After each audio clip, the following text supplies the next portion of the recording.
So on-site responsibilities, right? I'm the liaison between the series and the race team, whether that's on the technical side or the sporting side.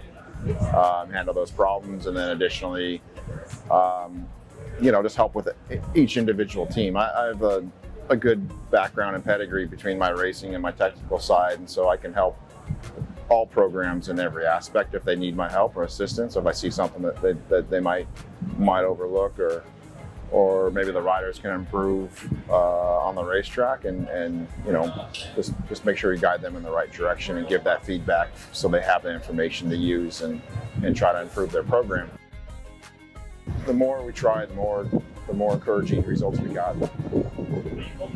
More buy-in from everybody in the program, and then we just started pushing. Then it was everybody involved in pushing the program forward. And then, of course, when 2025 comes around, and we picked up obviously a new rider was Sean. So we had a great program between Sean and Richie Escalante, and then we had some new crew come in to look at it and not with new eyes, fresh eyes. Go, okay, hey, we can improve this over here, we can improve that over there, okay. And so it's just a snowball effect. And you always have to have that outlook that you're going to be competitive and you can push, because the Suzuki's always been a great platform.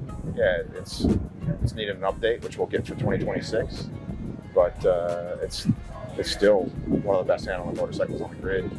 It still has power, and it's more than capable of being on the podium. Sean and Richie are both riders that can battle you to the end, not run into you, do it clean, do it close, and fight very, very hard. But at the end, maybe one loses and they're a little bit upset or whatever, but it's not because someone ran into somebody or did a move that was maybe a bit ugly. So it's always been that way with those two. Even when they were on different programs, they wanted to win. They wanted to win very, very much, and they fought each other hard. But the battles were good. They were clean and they're exciting. So even watching VIR, right? It's so nervous those last laps, and watching Richie pass Sean, and then the way they battled, it reminded us of that 2021 battles. But at the end of the day, they both finished the race. They both complete passes without having to change their line. So it's really exciting to watch. It makes for some nervous moments for me, but I also understand they're professionals. They have to fight for their position. But I know that they'll do that, and all the paint will still be on the bikes when they're done. You have to be open to collaborate with your teammates. It's called being a professional, and the more they can collaborate in terms of, hey, that worked, this worked, that didn't work, then the more we just push the program forward, and that information we can use, and both will benefit, both will improve their results. And they understand that. The rider bike swap was actually my directive for that test, because I wanted to see what would happen if one rider tried the other engine brake or the chassis fix and everything else. And so I wanted to, it was like, this is always good information to have. Let's see a different perspective, because they run completely different chassis, especially in the front end. Richie's a little bit farther out, a little bit more rake, and then Sean's more closer in and less rake, and so that's a pretty big change, especially from being a former rider, right? I understand those changes. Like, okay, that's going to create a big difference, but they both go around the racetrack in the same lap time. One's more comfortable this way, one's more comfortable that way. I wanted to see what they said about the perspective. And additionally, the engine braking strategies are completely different too. But they both collaborate. They both speak about things. That worked. Okay, this doesn't work. Okay, wow, you're using that. But at the end, all that information gets put in the pot, and then they decipher it, and the crew deciphers it, and they try to push forward.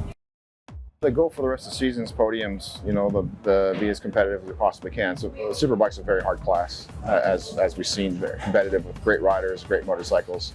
And so we've proved that there's no reason why our guys can't be on the podium. Both of them. Dylan crashed out of podium position at Laguna Seca. He's been there fighting and now Richie's recovered from his injury and he's pushing forward. So I think these last 3 rounds got great momentum for both of them. They both had good rides here last year.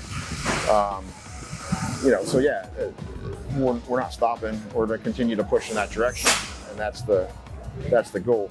Additionally, we're still working through with Tyler and Max and all the 750 platform guys to bring them to raise their level.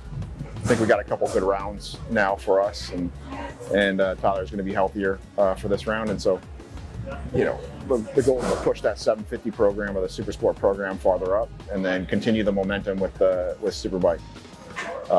We do our job well. We're executing more podiums, and I'm looking forward to COTA. I mean, Sean won there last year, and Richie was on the podium again, and then obviously Sean was on the podium here last year, and then looking forward to 2026.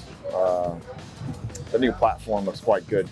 A lot of the changes they did to the engine will benefit the racing side of things. We just have to get through 25 and then wait till we get our hands on 26 and start working on it and see how Japan's doing with that motorcycle. But yeah, the changes they made are very, very positive for the racing platform side of things. On the 750, we're gonna maintain the same platform, but obviously we're pushing through this year, working to improve everything we can and continue to develop that bike to make it as competitive as possible.